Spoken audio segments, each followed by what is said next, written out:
సంగీత లోకానికి పరిచయం అక్కర్లేని వ్యక్తి. అతను ఎవరో కాదు, కళారత్న డివి మోహన్ కృష్ణ గారితో కాసేపు ముచ్చటిద్దాం. నమస్కారం మోహన్ కృష్ణ గారు. నమస్కారం. వ్యవసాయ రంగం తర్వాత కళారంగం అనేది భారతదేశానికి వెన్నుముక్క లాంటిది. ఈ ఇంటర్వ్యూ చేస్తున్నందుకు మీకు మీ ఛానల్కి మనపూర్వక ధన్యవాదాలు. Thank you sir.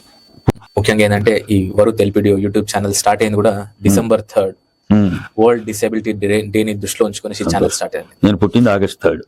ఓకే.